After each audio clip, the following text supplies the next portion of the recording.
Okay guys, so now हम शुरू करने वाले फिजिकल केमिस्ट्री का second chapter which is atomic structure. Atomic structure बहुत इंपॉर्टेंट चैप्टर है और इससे भी इंपॉर्टेंट ये इसलिए हो जाता है क्योंकि ये फिजिक्स में वापस आएगा 12th में। तो अगर आप अभी इसे अच्छे से पढ़ते हैं तो आगे जाके बहुत सारी चीज़ें आपकी क्लियर होंगी, स्पेशली मॉडर्न फिजिक्स वगैरह में। ओके, और ये अर्ली ऑन आता है चैप्टर 11th में। सो यूजुअली बच्चों के लिए पढ़ना ईजी रहता है क्योंकि स्टार्टिंग में कुछ ज़्यादा लोड होता नहीं है। तो फटाफट से देखेंगे इसकी बेसिक चीज़ें, ठीक है। तो पहली वीडियो में मैं आपको कुछ प्रीलिमिनरीज बता दूंगा, कुछ चीज़ें जो आपको सेल्फ स्टडी करनी चाहिए, कुछ चीज़ें जो आप रेफरेंस से देख सकते हो, कुछ चीज़ें जो बेसिक्स हैं, ठीक है। उसके बाद हम डेप्थ में जाएंगे कि इन चीज़ों से क्वेश्चन सच में आते हैं और उनके बारे में हम वर्क करेंगे। तो सबसे पहले अपन पढ़ लेते हैं एटम्स क्या होते हैं। ये सब सिंपल, सबको पता ही है एटम्स क्या होते हैं। एटम सबसे स्मॉलेस्ट यूनिट होती है मैटर की, ठीक है। जैसे आपके पास हाइड्रोजन एटम्स होते हैं, ऑक्सीजन एटम्स, तो इस तरह से इन्हीं से मॉलिक्यूल्स बनते हैं। H+O से जैसे H2O बनता है, उस तरह की चीज़ें। अब अगर आप एक एटम को डिवाइड करोगे उसमें भी सब पार्टिकल्स निकलते हैं। जैसे एक होता है इलेक्ट्रॉन, ठीक है। इलेक्ट्रॉन में क्या होता है, इसका चार्ज होता है, अपन इसका चार्ज हम मानते हैं -1 और मास मानते हैं 0। क्यू लिख रहा हूँ मैं चार्ज और मास लिख रहा हूँ मैं m से। फिर होता है एक प्रोटॉन जिसका चार्ज हम मानते हैं +1 और इसका मास हम मानते हैं 1, ठीक है। एक होता है आपका न्यूट्रॉन जिसका चार्ज होता है 0 और मास होता है इसका 1। अब इन चार्जेस की असली वैल्यू निकाली गई तो पता चला कि इलेक्ट्रॉन का चार्ज होता है 1.6 × 10⁻⁻19 कोलम्ब, ठीक है। Coulomb is the unit of charge. ये क्या होता है अपन 12th में सीखेंगे फिजिक्स के अंदर, ओके। प्रोटॉन का चार्ज अब ये माइनस में होता है, ठीक है, -1.6 × 10⁻19 कोलम्ब, ठीक है। प्रोटॉन का सेम चार्ज होता है, बस पॉजिटिव होता है, तो +1.6 × 10⁻19। न्यूट्रॉन का चार्ज 0 होता है। मास की बात की जाए तो इन दोनों का मास थोड़ा सा अलग होता है, बहुत हल्का सा फर्क होता है, लेकिन अभी हम उसके बारे में नहीं सोचेंगे, ठीक है। इनका मास अब याद रख लो कि इतना होता है 1.67 × 10⁻27 kg, ओके। याद रखना, ये इंपॉर्टेंट नंबर है। इसका मास हम वैसे 0 बोलते हैं, लेकिन इसका मास होता है 9.1 × 10⁻31 kg, ओके। अब यहाँ पे आपको 2-3 चीज़ें समझनी होंगी कि ये मास के कंपैरिजन में ये मास बहुत कम है, 10⁻⁻4 या -3 के ऑर्डर का है, ठीक है। इसके सामने अगर तुम कंपेयर करो -5 है इनफैक्ट, तो सॉरी -3, तो इसके कंपैरिजन में 1/1000 मास इसका कम है, तो इसलिए हम इसको ऑलमोस्ट 0 मान लेते हैं। कैलकुलेशन में हम केवल इसका मास यूज करते हैं। अब एटॉमिक वेट, मॉलिक्यूलर वेट कैसे निकालते हैं, मोल 1 में आपको बताया था, जो पहला वीडियो था, पहला चैप्टर था फिजिकल केमिस्ट्री में, तो हम उसके बारे में बात नहीं करेंगे। तो ये फंडामेंटल कुछ पार्टिकल्स होते हैं जिनके बारे में पता होना चाहिए था, ये वैल्यूज याद होनी चाहिए, ठीक है। ये फंडामेंटल वैल्यूज है, वैसे तुम्हें अपने आप याद हो जाएंगी। इसके अलावा कुछ और पार्टिकल्स होते हैं दुनिया में जिनके बारे में हम जान लेते हैं फटाफट से। अब ये क्या है, क्यों है, ये फिजिक्स में आगे आपको पता चलेगा, केमिस्ट्री में जब आगे जाएंगे रेडियो एक्टिविटी वगैरह पढ़ेंगे, अभी आप याद रख लो। तो संसार में 2 तरह के और पार्टिकल्स होते हैं। एक होते हैं एल्फा पार्टिकल्स, ठीक है। एल्फा पार्टिकल्स क्या होते हैं, हीलियम के न्यूक्लियस, यानी कि इसमें +2 चार्ज होता है और इसका एटॉमिक मास होता है 4, ठीक है। नहीं इसका ये मतलब होता है कि हीलियम का न्यूक्लियस, ठीक है। तो हीलियम के अंदर 2 एटम, 2 इलेक्ट्रॉन्स होते हैं, 2 न्यूट्रॉन्स होते हैं, 2 प्रोटॉन्स होते हैं, ठीक है। तो इसके अंदर अगर आपने दोनों इलेक्ट्रॉन्स जो इसके हैं निकाल लिए, 2 इलेक्ट्रॉन्स होते हैं निकाल लिए, तो इसमें +2 चार्ज आएगा, तो +2, एटॉमिक नंबर इसका 2 और एटॉमिक मास इसका 4, तो ये होता है आपका अल्फा पार्टिकल, ठीक है। अब इसका एटॉमिक मास पूछे तो 4 होता है, नंबर होता है 2 और चार्ज +2 होता है। एक होता है बीटा पार्टिकल, ठीक है। बीटा पार्टिकल आपका इलेक्ट्रॉन ही होता है, ठीक है। इसका चार्ज यहाँ लिखते हैं, ये यूजुअली चार्ज बताता है, ठीक है, और यहाँ पे मास लिखते हैं, तो इसका 0, तो ये बीटा पार्टिकल है, ये अल्फा पार्टिकल है। ये चीज़ें आप याद रख सकते हो, ठीक है। तो ये तो हुई कुछ बेसिक बातें। अब बात करते हैं एटॉमिक मॉडल्स की, ठीक है। तो संसार में क्या हुआ कि पुराने ज़माने में जब लोग थे, उन्होंने देखा कि यार सब्सटेंस मिलते हैं, ठीक है, जैसे मॉलिक्यूल्स मिलते हैं, जैसे नमक है, तो नमक का मॉलिक्यूल लोगों को पता चला कि ये जैसे सॉल्ट है, कॉमन सॉल्ट NaCl, तो ये मॉलिक्यूल कुछ बना हुआ है। तो लोगों ने इसको खोद खोद के देखा, तो पहले उनको लगता था केवल मॉलिक्यूल सबसे बेसिक यूनिट है। फिर उन्होंने सोचा कि यार NaCl जो होता है वो भी Na और Cl से मिलकर बना है, हालांकि ये आयोनिक कंपाउंड है, तो इसमें Na+ और Cl- होता है। तो चलो इसको चलो हटा, H2O जैसे है, H2O जैसे हमको पता चला कि यार H और 2O, 2 H एटम और 1 ऑक्सीजन से बना हुआ है, तो यानी इसमें एटम्स फर्दर डिवीजन है। तो फिर उन्होंने देखा कि यार एटम्स को भी हम डिवाइड कर सकते हैं इलेक्ट्रॉन्स, प्रोटॉन, न्यूट्रॉन में। तो लोगों ने मॉडल्स देने की कोशिश की कि किस तरह से ये इलेक्ट्रॉन्स अरेंज्ड है एक एटम के अंदर। तो सबसे पहले एक प्लम पुडिंग मॉडल है थॉमसन का, जो आपने 9th में पढ़ा है। उसमें बोला कि ये पॉजिटिव चार्ज का स्फीयर है, इसके अंदर बीच बीच में से इलेक्ट्रॉन्स पड़े हुए हैं, जैसे वाटरमेलन में होते हैं, ठीक है। ये मॉडल बहुत ही घटिया मॉडल था। क्यों घटिया था वो मैं रेफरेंस बताऊंगा, वहाँ से देख सकते हैं। फिर आए रुदरफोर्ड जी। रुदरफोर्ड ने बोला, रुदरफोर्ड ने एक एक्सपेरिमेंट किया जो काफ़ी फेमस है। उन्होंने अल्फा पार्टिकल्स को एक गोल्ड फॉइल पे बॉम्बार्ड किया, ठीक है, और उसकी स्कैटरिंग देखी। तो उन्होंने देखा कि यार जो most of the alpha particles वो सीधे निकल गए ऐसे, 9th में पढ़ा है आपने, और कोई कोई पार्टिकल्स थे जो एकदम से रिवर्स हो गए। इससे उनको ये पता चला कि एटम में ज़्यादातर स्पेस खाली होती है। क्यों? क्योंकि ये देखो यूके निकल गए, और जो जगह खाली नहीं होती ना छोटी सी, वहाँ पे बहुत खतरनाक कुछ बैठा हुआ है, क्योंकि इसने पूरा उल्टा कर दिया, समझ रहे हो। मतलब बाकी लोग तो ऐसे सीधे जा रहे हैं, एक ने एकदम ऐसे मुक्का मार के पीछे कर दिया। तो उनसे उनको पता चला कि न्यूक्लियस बहुत कॉन्सेंट्रेटेड होता है, ओके। और उन्होंने कुछ थ्योरीज दी, कुछ रेडियस निकाले, बहुत सारी चीज़ें की, न्यूक्लियस का साइज भी एस्टिमेट किया। तो काफ़ी अच्छा एक्सपेरिमेंट था ये, अर्नस्ट एंड रदरफोर्ड दोनों ने किया था ये, ठीक है। जो भी है उनके मतलब अर्नस्ट, गाइगर और मतलब 2-3 साइंटिस्ट इन्वॉल्व थे, जो भी आप देख सकते हो। तो ये कुछ बेसिक थ्योरीज आई थी, और ये सारी की सारी गलत प्रूव हो गई। उसके बाद आपकी एक थ्योरी आती है बोहर की, ठीक है। और बोहर से पहले बहुत सारी और भी चीज़ें आई थी, ठीक है। क्वांटम थ्योरी आई थी, फोटो इलेक्ट्रिक इफेक्ट आया था, जो मैं वैसे तो नेक्स्ट वीडियो में बताने वाला था, लेकिन वीडियो अभी भी लेंथ बची है तो मैं अभी बता देता हूँ, ठीक है। मैं लास्ट में समराइज़ करूँगा, तो कंफ्यूज हो रहे हो तो चिंता मत करो, लास्ट में सब चीज़ें कम टुगेदर हो जाएंगी।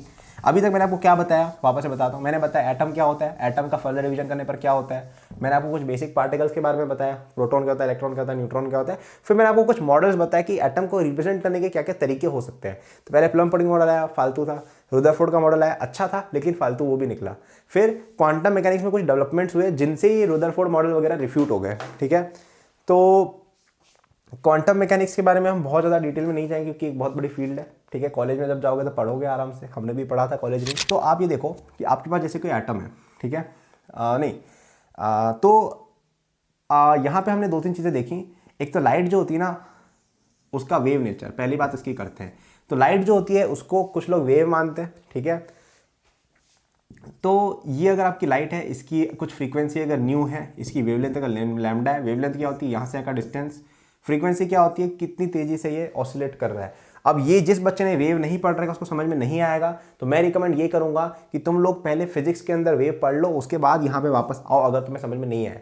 इस चैप्टर का एक डिस्क्लेमर दे देता हूँ कि ये चैप्टर 11th में बहुत जल्दी आता है, तो बच्चों को हवा ही नहीं लगती है 90% चीज़ों की, क्या हो रहा है, क्वांटम मैकेनिक्स क्या है, ये वेव क्या है, ये डी ब्रॉगली क्या है, ये पार्टिकल नेचर क्या है, बच्चों को पता ही नहीं चलता है। तो ऐसे केस में चिंता मत करो ज़्यादा, ठीक है। याद कर लो फॉर्मूले। जब तुम फिजिक्स में आगे चीज़ें सच में पढ़ोगे ना, तो तुम्हें क्लियर हो जाएंगी अपने आप, क्योंकि ये चीज़ें 12th में पढ़ोगे आप। तो यहाँ पे कुछ फॉर्मूले होते हैं। पहला ये कि अगर आपके पास एक लाइट वेव है, उसकी फ्रीक्वेंसी न्यू है, उसकी अगर वेवलेंथ लैम्डा है, तो C = न्यू × लैम्डा होता है। ये याद रख लो, ये एक फॉर्मूला होता है, ठीक है। उसके बाद हम बात करते हैं, ये तो हुई एक बात। इसके बाद हम बात करते हैं डी ब्रॉगली वेवलेंथ की, ठीक है। तो ये तो मॉडल था, कुछ लोग कहते थे लाइट एक वेव है, तो ये हो गया वेव मॉडल, ठीक है। अब ये कहाँ था, क्यों था भैया, ये बीच में अचानक से कहाँ से घुसा दिया, ये सब चीज़ों की रिलेवेंस है, ठीक है। लेकिन अभी मैं बताऊंगा तो तुम कंफ्यूज होगे और कुछ भी नहीं होगा। क्वेश्चन क्या आएंगे कि एक लाइट वेव है, उसकी फ्रीक्वेंसी इतनी, तो उसका लैम्डा निकालो। तो कुछ भी नहीं करना, फॉर्मूला यूज करना, C की वैल्यू होती है 3 × 10⁸ मीटर/सेकेंड, ठीक है। बस ये फॉर्मूले से क्वेश्चन आएंगे, वो भी कर लो। ये क्या होता है हम आगे देखेंगे फिजिक्स में। अब एक बंदा आया डी ब्रॉगली नाम करके, उसने बोला कि वैसे डी ब्रॉगली मुझे बाद में बताना चाहिए, ठीक है। तो डी ब्रॉगली हम बाद में देखेंगे, उसका ऐसे रिलेशन भी नहीं है बहुत ज़्यादा। तो ये हुई आपकी लाइट के बारे में कुछ डिस्कशन की, लाइट ऐसी सी होती है, ठीक है। अब अपन बात करते हैं कुछ और, अब बात करते हैं फोटो इलेक्ट्रिक इफेक्ट की।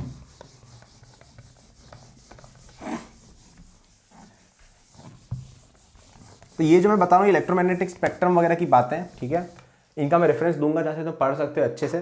तो एक होता है फोटो इलेक्ट्रिक इफेक्ट, ठीक है। तो साइंटिस्ट लोग थे, उनके पास क्या है कि कुछ ऐसे मेटल रखा हुआ था और उन्होंने इसको धूप में रख दिया। ये सन है, इसे रिलेज आई, तो उन्होंने देखा कि यार भाई साहब यहाँ से तो इलेक्ट्रॉन निकलने लग गए।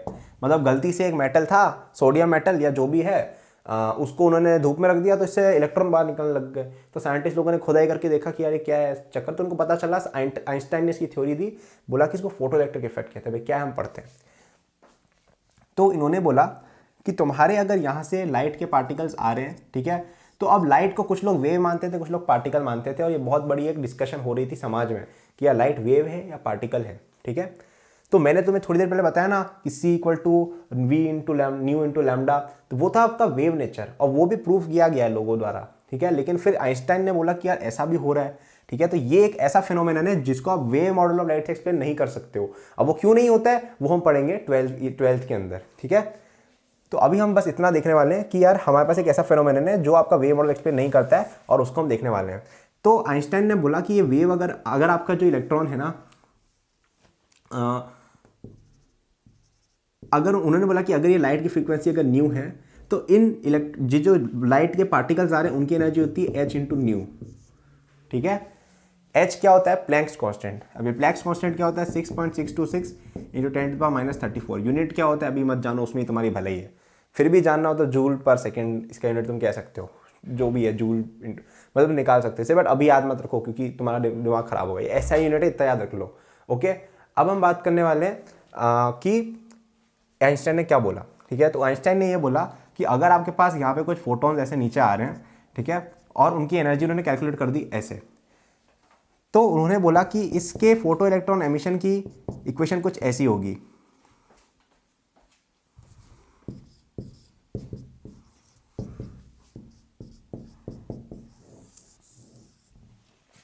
ठीक है, तो यहाँ पे ऐसा होगा कि जैसे आप ठीक है, तो मैं यहाँ पे कह रहा हूँ कि अब देखो ये बहुत कंफ्यूजिंग हो गया है। जिसने पहले नहीं पढ़ा तुम सोच रहे हो कि भाई क्या बता रहे हैं बंदा, बताता हूँ, क्लियर करता हूँ सब चीज़, ठीक है। तो यहाँ पे 3-4 चीज़ें।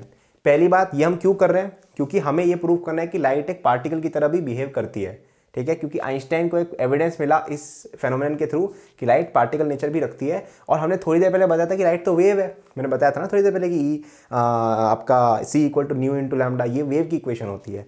तो अब आइंस्टाइन ने बोला कि यार ये जो फेनोमेनन है ना कि लाइट अगर एक मेटल पे पड़ रही है तो इलेक्ट्रॉन्स आ रहे हैं, इसको एक्सप्लेन करने के लिए हम पार्टिकल मॉडल एक बना देते हैं। तो उन्होंने ये अज्यूम किया कि लाइट एक पार्टिकल है और लाइट का जो एक पार्टिकल होता है ना उसकी एनर्जी होती है E equal to h into new.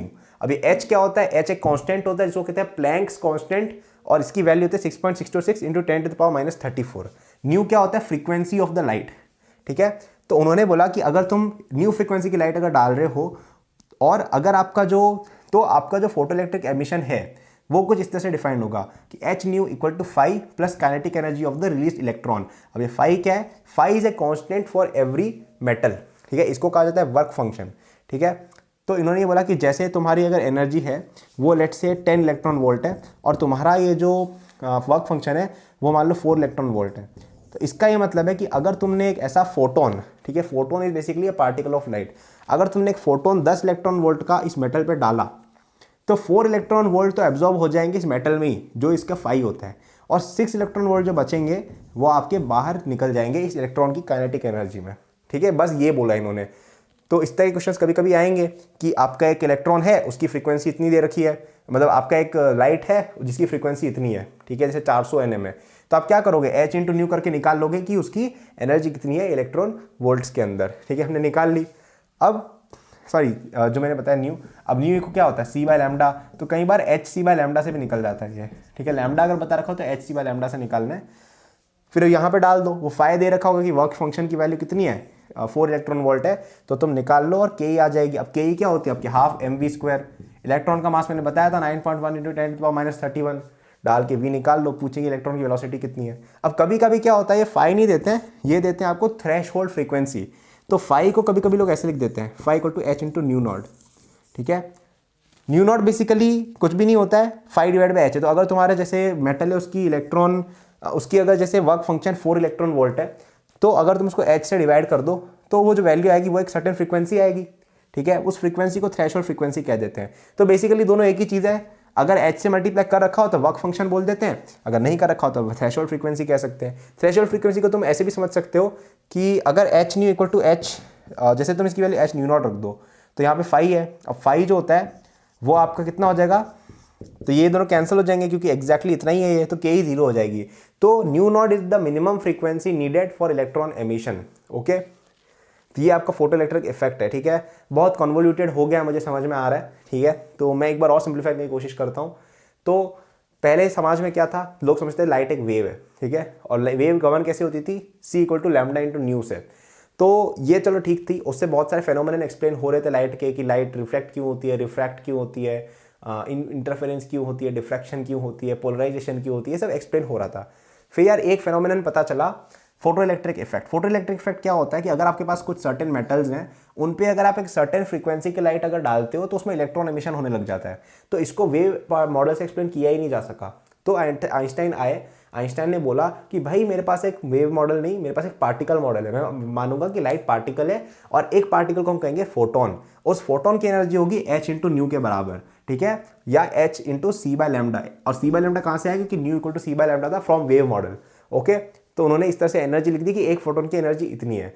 तो उन्होंने बोला कि एक अगर लाइट का पार्टिकल आ रहा है और वो एक मेटल को ऐसे बॉम्बार्ड कर रहा है तो वो h न्यू एनर्जी देगा उसको, ठीक है। अब उसमें से कुछ एनर्जी एब्जॉर्ब हो जाएगी मेटल द्वारा, जिसको कहते हैं वर्क फंक्शन, और जो बाकी एनर्जी है वो एक इलेक्ट्रॉन को मिल जाएगी और वो फ्री होकर उड़ जाएगा, तो वो हो गई काइनेटिक एनर्जी ऑफ इलेक्ट्रॉन। अभी जो वर्क फंक्शन है इसको हम h इंटू न्यू भी लिख देते हैं, h इंटू न्यू नॉट, ठीक है। न्यू नॉट क्या है? Threshold frequency. h new not का मतलब है वो मिनिमम फ्रीक्वेंसी जो आपकी लाइट में होनी चाहिए जिससे कि आपका एमिशन हो जाए, ओके। तो उस केस में काइनेटिक एनर्जी आपकी जीरो हो जाएगी। अगर इससे ज़्यादा न्यू है तो ऑफकोर्स आपकी कुछ काइनेटिक एनर्जी पॉजिटिव रहेगी, तो आपका इलेक्ट्रॉन एमिशन हो जाएगा। अगर फ्रीक्वेंसी जो है वो न्यू नॉट से कम है तो एमिशन नहीं होगा, जीरो, कुछ भी फोटो इलेक्ट्रॉन नहीं दिखेंगे। ये आपका बेसिकली फोटो इलेक्ट्रॉन इफेक्ट हो गया। क्वेश्चन क्या आएगा कि एक लाइट है जिसकी वेवलेंथ इतनी है और थ्रेशोल्ड फ्रीक्वेंसी इतनी है, तो बताओ कि एनर्जी की वेलोसिटी ऑफ इलेक्ट्रॉन क्या होगा। तो क्या करना है? h इंटू न्यू करके hc/λ करके निकाल लेनी है एनर्जी कितनी है फोटोन की। फाई आपको दे रखा होगा या न्यू नॉट दे रखा है, तो h इंटू न्यू नॉट करके फाई निकाल लो, दोनों को सब्ट्रैक्ट कर दो तो काइनेटिक एनर्जी आ जाएगी। काइनेटिक एनर्जी को इक्वेट कर दो हाफ mv² से, m क्या है? मास ऑफ इलेक्ट्रॉन, ठीक है। तो तुम्हारा जो भी आंसर है आ जाएगा। तो ये सब कहानी थी आपकी। ये इसका कोई रिलेशन नहीं था एटॉमिक स्ट्रक्चर से, लेकिन अब ये चीज़ें कम टुगेदर कैसे हुई तो मैं तुम्हें बताता हूँ। तो साइंटिस्ट लोग पैरेलली इस तरह की चीज़ें स्टडी कर रहे थे कि इलेक्ट्रोमैग्नेटिक स्पेक्ट्रम हो गया, फोटो इलेक्ट्रिक इफेक्ट हो गया, वेव नेचर ऑफ लाइट हो गया, इस तरह की चीज़ें लोग सेपरेटली स्टडी कर रहे थे। और साइड में एटॉमिक थ्योरी भी डेवलप हो रही थी। एटॉमिक थ्योरी में रुदरफोर्ड मॉडल आ गया। तो साइंटिस्ट लोगों को यार इस तरह का लगा कुछ सर्टेन रीजंस की वजह से, जो मैं डिस्कस करूँगा तो बहुत लंबा हो जाएगा, ये पूरा एटॉमिक स्ट्रक्चर ही पूरा 10 घंटे का हो जाएगा। तो कुछ इस तरह का हुआ जिससे ये चीज़ और ये चीज़ एक साथ एक्सप्लेन नहीं हो सकती थी, ठीक है। अगर तुम ये मानते हो कि अगर ये सब सत्य है तो रुदरफोर्ड गलत है, अगर तुम मानते हो रुदरफोर्ड सत्य है तो ये गलत है। तो बोहर साहब आए, बोहर साहब ने इन दोनों तीनों चीज़ों को कंबाइन करके एक नया मॉडल दिया, ठीक है। उसको कहा गया बोर्स मॉडल, ओके। हालांकि ये भी पूरी तरह से सत्य नहीं है, ठीक है। और भी बहुत सारी चीज़ें हुई थी बीच में, और एक फाइनली क्वांटम मैकेनिकल मॉडल दिया गया जिसमें क्वांटम मैकेनिक्स भी घुसाई गई, ठीक है। तो बहुत सारी इस तरह की कॉम्प्लिकेटेड थ्योरी है पूरी, ठीक है। इसके ऊपर पूरी बुक्स होती है, पूरी रिसर्च होती है। मैंने इस वीडियो में बताया क्या क्या काम का है। इस वीडियो में केवल ये काम का है इलेक्ट्रॉन्स, बेसिक पार्टिकल्स वगैरह क्या क्या होते हैं, ठीक है। कुछ बेसिक एटॉमिक मॉडल्स पता होने चाहिए, और इलेक्ट्रोमैग्नेटिक वेव कैसे परफॉर्म करती है पता होना चाहिए, और ये थोड़ा बहुत फोटो इलेक्ट्रिक इफेक्ट का फॉर्मूला पता होना चाहिए। इवन मुझे लगता है मैं थोड़ा ज़्यादा एक्सप्लेन कर दिया इसके बारे में।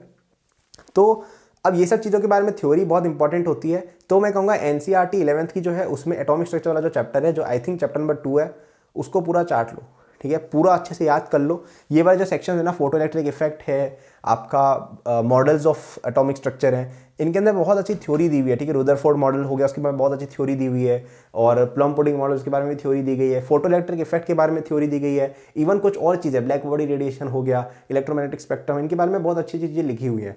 थोड़ी सी ओवरवेलमिंग चीज़ें भी हैं, थोड़ी कुछ ऐसी चीज़ें समझ में नहीं आएंगी तो उनको तुम बहुत ज़्यादा दिल पे मत लेना, बट पढ़ लो एक बार। पढ़ोगे तो उससे क्या अंडरस्टैंडिंग डेवलप होगी। और मैं तो रिकमेंड करूँगा आगे बढ़ने से पहले प्लीज़ उनको पढ़ लो एक बार, तो तुम्हें काफ़ी चीज़ें क्लियर हो जाएंगी। क्वेश्चन करने के लिए यही सब काम आता है यूजुअली।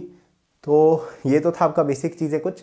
अब हम आगे देखेंगे वो चीज़ें सच में क्वेश्चन सॉल्विंग में काम आती है, जिसमें का बोहर मॉडल आ गया, क्वांटम मैकेनिकल मॉडल आ गया, और इलेक्ट्रॉनिक कॉन्फ़िगरेशन वगैरह वगैरह जो भी चीज़ें हैं। तो this was the first video of atomic structure. Don't forget to read this from NCERT, बहुत इंपॉर्टेंट।